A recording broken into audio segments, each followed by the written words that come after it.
اس کا قریب آ گیا وقت اخیر تو اس نے ان ساتوں کو سامنے بٹھایا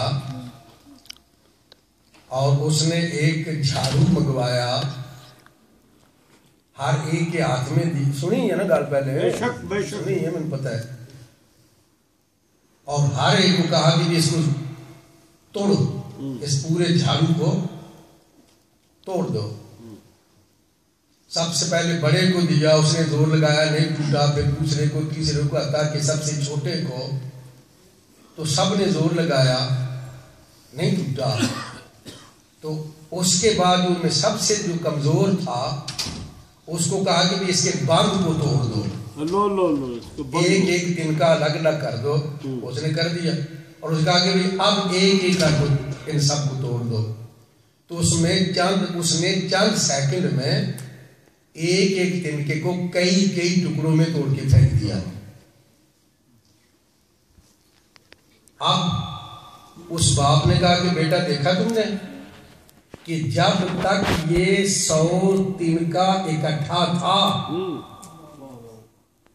تم نے سارا زور لگا لیا مگر اس کو توڑ نہیں سکے.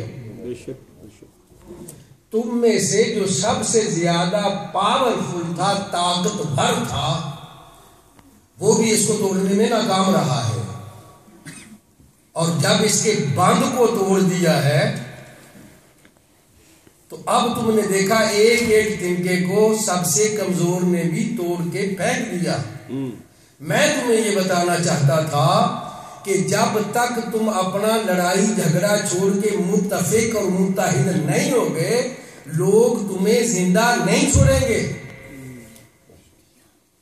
اور بچوں کو بات یہ سمجھ میں آ گئی اور پھر وہ اتفاق سے یہ مثال ہم بہت پرانے عرصے سے سنتے آئے ہیں، شاید ہمارے ذہن میں یہ آئے یا نہ آئے. پھر یہ بھی صحیح ہے، بہت سارے لوگ وہ ہیں جو اپنے عقائد میں کفر کی حدوں کو عبور کر گئے، اس میں کوئی شک نہیں. مگر ہمارے سامنے جو اس وقت مسئلہ ہے وہ یہ ہے کہ ان حدوں کو عبور کرنے والوں کو اور دور نہ جانے دیں، ان کے شبہات کو، ان کی بیماریوں کو. خندق کی لڑائی میں جس بندے نے سرکار کے دانتوں پر پتھر مارا تھا، پتہ ہے نا آپ کو، دانت کا ایک حصہ شہید کیا تھا، خون جاری کیا تھا، تکلیف پہنچائی تھی. سیدہ فاطمہ الزہرا رضی اللہ تعالیٰ عنہا سرکار کا خون صاف کر رہی تھی اور سرکار یہ کہہ رہے تھے کہ پتھر مارنے والے اب بھی تو اگر میرا کلمہ پڑھ لے میں تجھے اپنے ساتھ جنت میں لے جاؤں. سبحان اللہ. یہ جو نکل گئے ہیں حدوں سے انہیں قریب لانے کی کوشش کی جائے، نہ کہ اور دور بھگانے کی. اور اللہ کے رسول علیہ الصلوۃ والسلام حضرت سیدنا ابو ہریرہ فرماتے رضی اللہ تعالیٰ عنہ، فرماتے سرکار نے فرمایا ایک بندہ، اس کا بھائی رہتا تھا دوسرے گاؤں میں،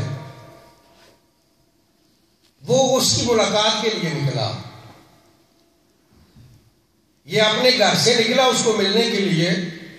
اللہ نے ایک فرشتے کو انسان کی شکل میں اس کے راستے میں بٹھا دیا.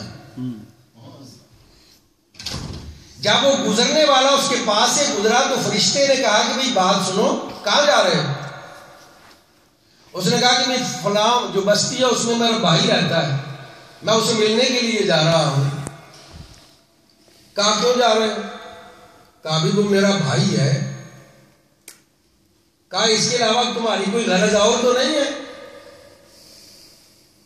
اس جانے والے نے کہا کہ نہیں، بس چونکہ میرا بھائی ہے اس کی محبت میں بس اس کی ملاقات کرنے کے لیے میں اس کی بستی میں جا رہا ہوں. تو سنیے، اس فرشتے نے کہا قد احبک اللہ کما احببتہ فی، جس طرح تو اللہ کے لیے بھائی کی محبت میں بھائی کو ملنے جا رہا ہے، اس محبت کی وجہ سے اللہ نے بھی تمہیں اپنا محبوب بنا لیا ہے. سبحان اللہ سبحان اللہ سبحان اللہ. یعنی حضور نے تو ہمیں یہ سبق دیا کہ تم محبتیں تقسیم کرو، نفرتوں کو ختم کرو، ایک دوسرے کے قریب آنے کی کوشش کرو.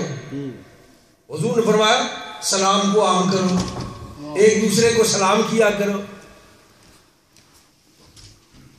اور اگر کوئی دوسرا سلام کا جواب نہ دے، اللہ اکبر، فرمایا دو آدمی ناراض ہیں، ایک کے دل میں خیال آیا کہ میں اپنے ناراض بھائی کو جا کے منا لیتا ہوں. یہ میری باتیں آپ سن رہے ہیں؟ بے شک. سبحان اللہ. کوئی سمجھے تو بڑی ضروری ہے، بہت ہی ضروری ہے. اس بھائی کے دل میں خیال آیا کہ بھئی یہ میرا بھائی ناراض ہے، میں اس کو جاتا ہوں منا لیتا ہوں، ناراضگی کو ختم کرتے ہیں. وہ گیا، اس نے اس سے جا کے سلام کیا. اس سلام کرنے پر ہی 90 نیکیاں تو اسی وقت اس کو عطا فرما دی. پھر اس دوسرے بندے نے اگر اس کو سلام کا جواب دے دیا تو فابہا، اور اگر اس نے اس کے دل کو توڑا، اس نے سلام کا جواب نہیں دیا، صلح صفائی پر آمادہ نہیں ہوا، تو اپنے نبی کا فرمان سنو، فرمایا وہ اس کے ساتھ تو اللہ سلوک جو کرے گا کرے گا. اللہ رب العزت نے اس بندے کے سارے گناہوں کو اپنی رحمت سے معاف فرما دیا. سبحان اللہ سبحان اللہ. یہ ہمارے اندر کیوں جذبہ نہیں؟ ہم ایسا کیوں؟ اور پھر یہ ہم ایسا کیوں کرتے ہیں کہ جس بات سے ہمارا بھائی ناراض ہوتا ہم وہی بات کریں، اس کی کسی کمزوری کو تلاش کریں، اس کی کسی خامی اس کو یاد دلائیں؟ کہ اس سے بہتر کوئی اور طریقہ نہیں ہو سکتا؟ خامیاں کس میں نہیں ہیں؟ کچھ نہ کچھ تو ہر بندے میں ہوتا ہے، اور ہم دوسروں کی خامیوں کو تلاش کریں. حضور علیہ الصلوۃ والسلام تشریف فرما تھے، صحابہ فرماتے ہم اس طرح بیٹھے ہوئے تھے، کوئی حرکت نہیں کر رہا تھا، کوئی بول نہیں رہا تھا، خاموشی کے ساتھ بیٹھے تھے جیسے سروں پر پرندے بیٹھے ہوں. ایک جماعت سرکار کی بارگاہ میں حاضر ہوئی. انہوں نے عرض کیا حضور ہم ایک مسئلہ پوچھنے آئے ہیں. فرمایا بتاؤ کیا پوچھنا ہے؟ عرض کیا حضور من احب عباد اللہ الی اللہ. آقا پوچھنے آئے ہیں کہ اللہ کے بندوں میں سب سے افضل اور اعلیٰ بندے کون سے ہیں؟ سبحان اللہ سبحان اللہ سبحان اللہ. ہمیں پتا ہونا چاہیے نا. بے شک. پتا ہوگا تو ہم ان میں داخل ہونے کی کوشش کریں گے. بے شک بے شک. آقا یہ فرمائیں کہ اللہ کے بندوں میں سب سے اعلیٰ بندے کون ہیں، افضل بندے کون ہیں؟ تو سنیے اللہ کے رسول نے فرمایا احسنہم خلقا. سبحان اللہ. فرمایا اللہ کے جتنے بندے زمین پر بستے ہیں ان میں سب سے اعلیٰ اور افضل وہ بندے ہیں جن کا اخلاق سب سے اچھا ہو. سبحان اللہ سبحان اللہ ماشاء اللہ. یہ نہیں ہم کر سکتے. ہم یہ کیوں نہیں کرتے؟ ہم سوئی تو جب ہوتے ہیں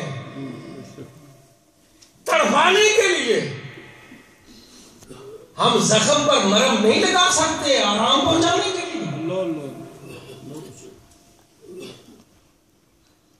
یہ دوستی کے تقاضے ہیں، یہ آپس میں محبت کے تقاضے ہیں. ابھی سنا آپ نے فرمایا جو دوست آپس میں صرف اللہ کے لیے محبت رکھتے ہوں گے کل قیامت کا دن ہوگا، لوگ پھنسے ہوئے ہوں گے اپنے اعمال میں، حساب میں، کتاب میں، اور اللہ ان دو محبت کرنے والوں کو اپنے عرش کا سایہ عطا فرمائے گا. سبحان اللہ سبحان اللہ. ہم یہ نہیں کر سکتے.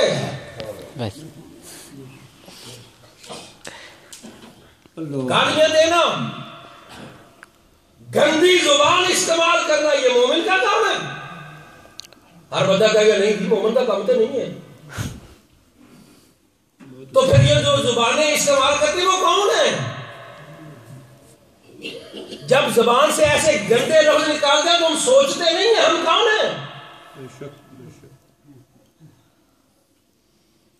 یہ زبان ہمیں کس لیے دی گئی تھی؟ اس لیے کہ لوگوں کا دل توڑے، ان کی عزتوں سے کھیلے،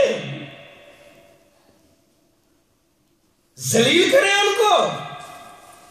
نہ بھائی نہ،